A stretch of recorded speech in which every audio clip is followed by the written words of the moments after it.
Perfect. Yo, what's up, guys? This is AJ from Fire from the Gods, chatting with my man Chris Peters, Heavy Radio, Soul Revolution out this Friday. Big up, big up, big up. We out here. Hell yeah, brother. Good morning. That's a very excitable intro. Thank you for that. You guys, this morning, I do talk to Australia a lot. When I did business, when I was in like the business world, where I used to wear the noose, aka a tie. I used to wear one of those to work, and I used to do a lot of business in Australia, and then I would start like in the late afternoon, so I forget it's morning. So good morning, Australia. Wagwan. Beautiful, man. So, as you mentioned, man, Fire from the Gods will release your new album, Soul Revolution, on Friday, October 28th. So how are you feeling about it, man? Bro, I want to say that there was a review that I believe someone called Aaron wrote.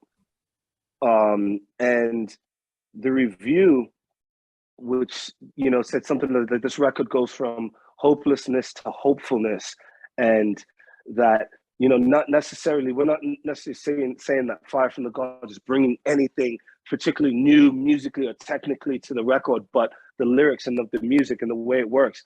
And I thought that was such a perfect way of describing the record, because that's exactly how we felt. And I've never seen someone, writers are great because I write, obviously, but it was a very eloquent and very tasteful way to talk about a rock record. You know what I'm saying? And that's kind of how I feel, man. So I'm stoked, bro. And the fact that people are fucking with it like that really makes it really helps, Yeah, Can I swear, by the way? Sure, yeah, go if you like, brother. I'd be disappointed if you didn't. I'd hang up on you if you didn't. Fucking hell. Let's have it. So tell us a bit more about the album from a musical perspective, mate, and what you were going for with it. So, it was a journey, bro, because it started right at the kind of back end of COVID, when things were starting to change a little bit for us in Texas, like things were starting to open up.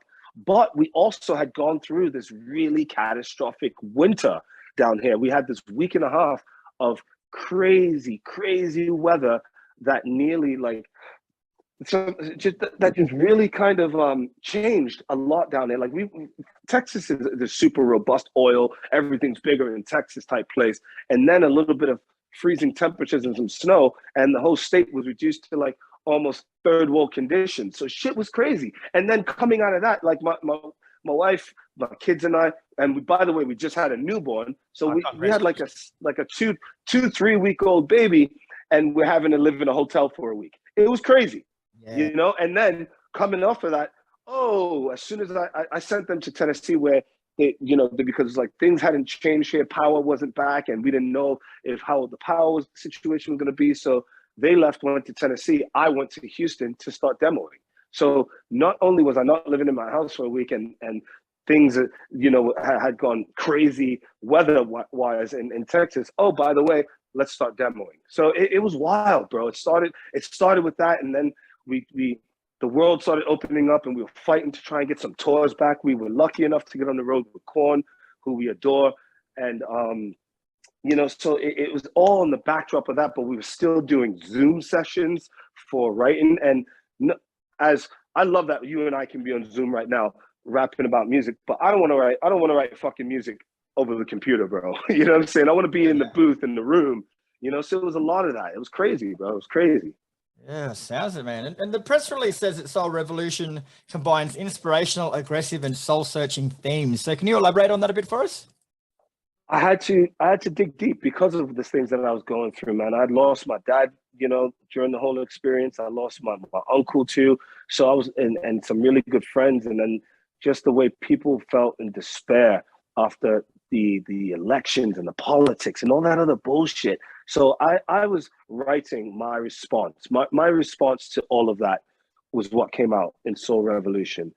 So it wasn't just a political revolution that was, the sort of the political revolutions that were happening all over the world. I mean, people were protesting left, right, and center.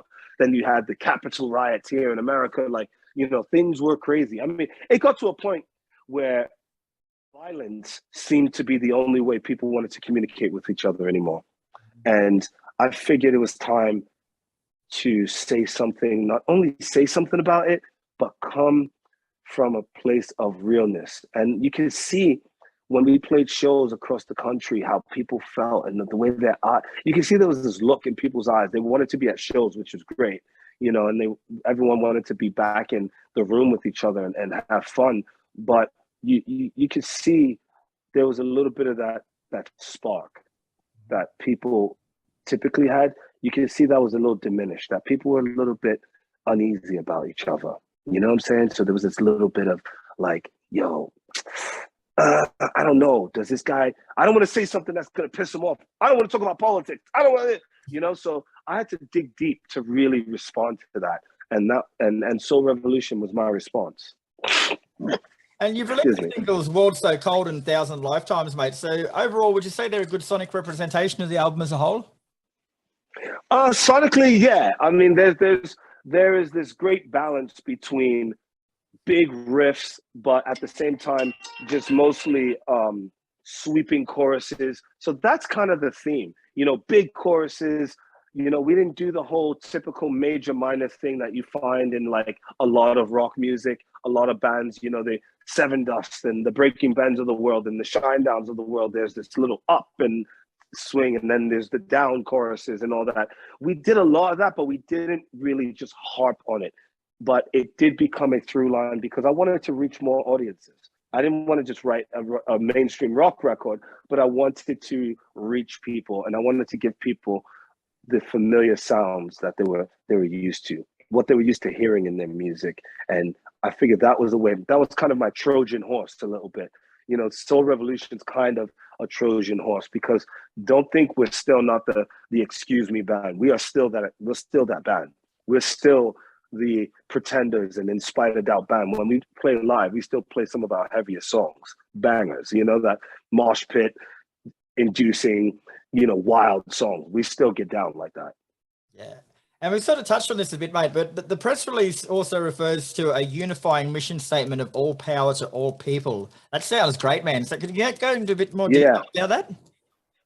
1000%. Now, in line with the idea of revolution, you know, the civil rights era in the United States, which we could all agree, it was a very revolutionary part in world history. You know, with this idea of this great superpower and these nations, and, you know, the Western world that was dominated, you know, with what was happening in the streets of America, the rioting, the civil rights bill, Martin Luther King, Malcolm X, you know, even what was going on in Africa with Mugabe, and what was happening in Asia and China and Japan and all these revolutions, and South America and Latin America, there was this common, you know, all power to the people. But all power to the people is a political statement, right? Because the people represent a political bloc. But so I just took out the and put all in there for my revolution. My revolution, which is the soul revolution that I'm trying to start, I want to empower all people, whether you're white, black, gay, straight, wherever you're from. The power is for us to share, not for one particular people. It's for all people, and I wanted people to hear that and to feel that. This is we are your band. This music is your music. It's about the lives that we all share together. Full respect to you, brother. That's sensational. Respect. Thank you, brother. Oh, right. Appreciate you. This is your third album since joining the band in 2014, mate. So are you more comfortable with your role as vocalist? Yeah, bro. I mean, I've always been very comfortable. And, you know, from the start, we gelled comfortably as a band. You know, like 3 out of 5 became members of the band when I joined. So there was just, you know, yes, we did play some of the old music for a bit, and we still carried that sort of aggression into it. But now, yeah, we've gelled. And now I feel sometimes at some points, we're unstoppable, especially live. Like we are an unstoppable force. And I think that's why a lot of bands fuck with us. And they're like, yeah, I want to take those guys out. And it helps us share our story with everyone. But me individually, I feel like I was born to do this. You know what I'm saying? I've always wanted to do this, bro. You know, there was never not a time in my life where I didn't want to be on stage going absolute fucking bananas. Yeah. And back then when you first joined, man, like were you encouraged to bring your own style initially, or did the band want you to deliver something more in tune with the music they'd already created? You know, what we were just like, we went into the studio and yeah, we wanted to take what they had done, but what they had done, they hadn't been able to be on the road a lot because the guy that was in the band before, he didn't tour. They played like maybe 5 shows. They had a lineup for about 2 years that only played maybe about 10 shows, like a handful of shows.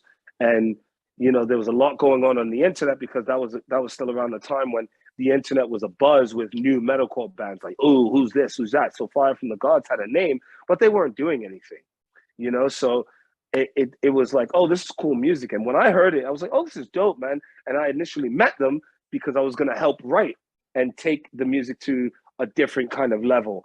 And then it was like, oh, well, do you just want to join the band?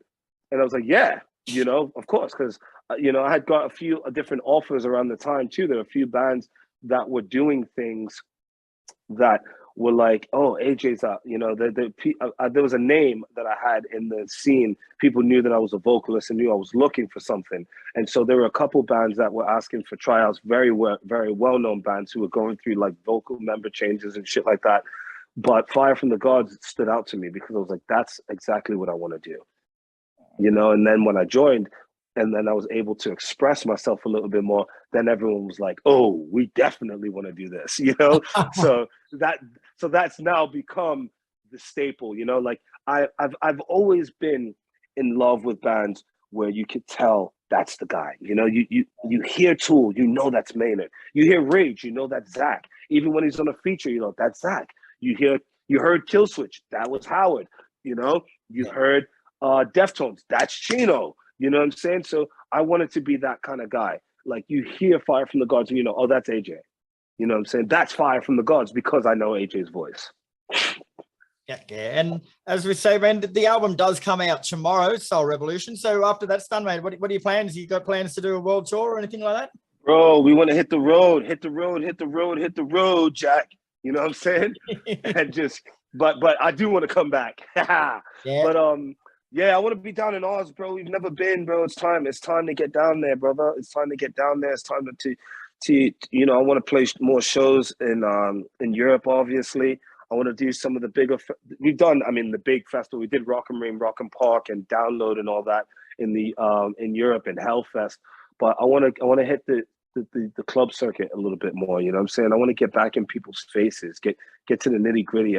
You know, I want to play these songs in the setting that we kind of came from, the big, you know, like the small intimate shows, not the big stuff, the intimate stuff. I want to do stuff like that again, you know, sprinkle in a little bit of that, and then continue to do some of the other cool, bigger stuff that we normally do, that we've become accustomed to doing, like Megadeth tours and shit like that.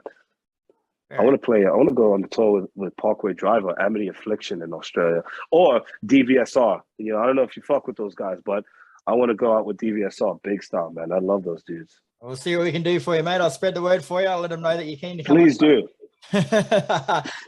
Please do. All right, AJ. Well, thanks for your time this morning, mate. You've been a breath of fresh air, brother. Best of luck with the album, and hopefully we'll see you over here. Thank you very much, man. I really appreciate that write up by Aaron. I really appreciate you guys having us, man. You know, it's all about just spreading that love, man. Like I said, all power to all people, brother. We got you on the cover of the Digimake this week, brother. So we'll see how she goes. Let's go. All right, mate. We'll catch up with you when you come over this side of the world eventually. Yes, sir. I want to shake your hand. All right. Sounds good to me, brother. We'll catch up then. Thank you. Thanks, AJ. Cheers, man.